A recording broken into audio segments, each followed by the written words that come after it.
What up, everybody? Slashing Through here with another review for you guys. It's been like, what, 2 years now since King of the Monsters got released, and finally we have Godzilla vs. Kong. And I will tell you, this movie is great popcorn fun, and I will tell you why. First of all, we've been waiting 2 years now to get this, and after I don't know how many delays and stuff, and I'm so happy that we finally are able to see it. The only bad thing for me is I couldn't see it in the IMAX cinema. This is a movie that you need to see in IMAX. There's no other way around it.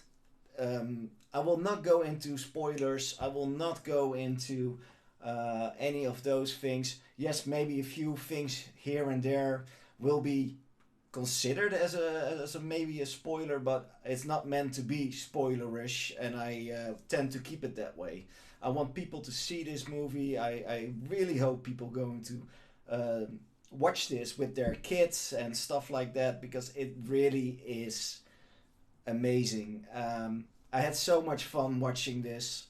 The whole setup was done perfectly. The way that Kong got introduced, the way that Godzilla got into the picture. Some things we already saw, of course, in certain trailers. There are three major fights here regarding this movie. There's a lot of stuff happening. It goes pretty quickly. I think it's a bit over 2 hours, which is actually, well, quite okay for a movie like this. So there are three major fights in this movie, and I must say, every fight was really amazing. I was blown away by the quality of it. Where at King of the Monsters, we had a dull atmosphere where everything was very dark, and was I think one of the major complaints back then, that the fights were too dark. Well, I can assure you this will not be the case with this movie.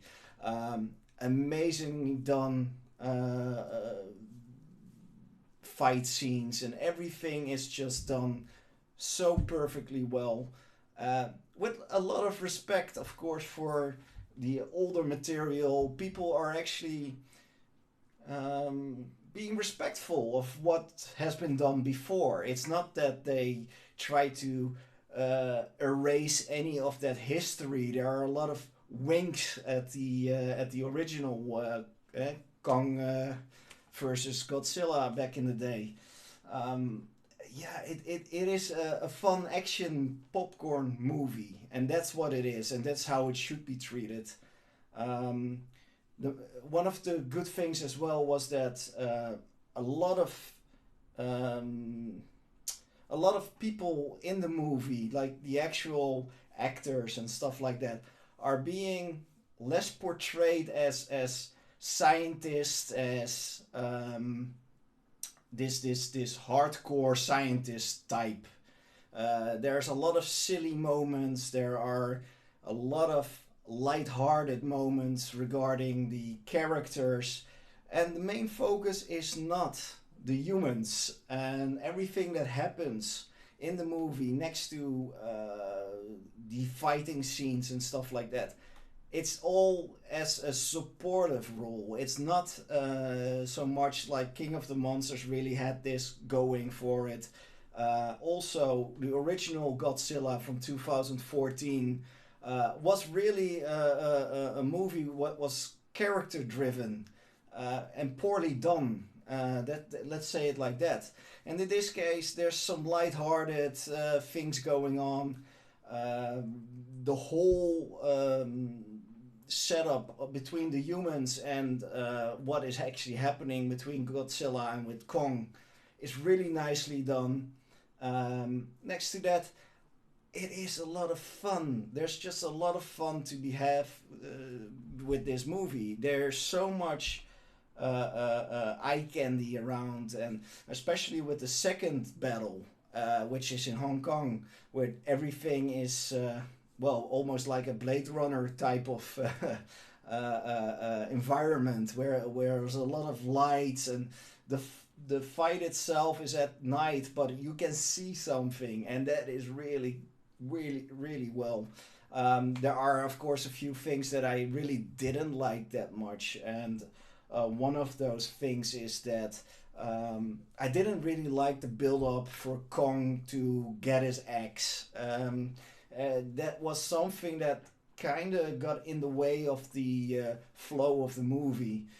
It took a bit too long to actually understand what was going on, and I believe they missed the boat a bit with that.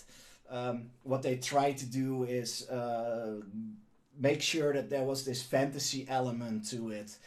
This the home of Kong, and getting the axe was one part of it.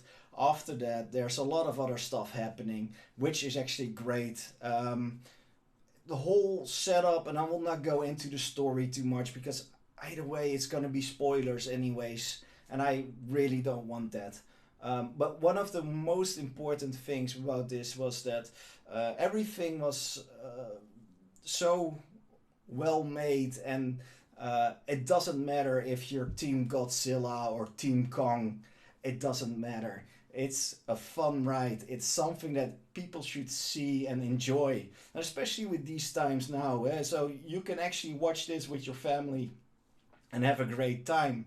Do you need to see all the previous movies? No. But it is one of the best MonsterVerse movies. I at first was really applauding King of the Monsters for what it did and what it tried to portray.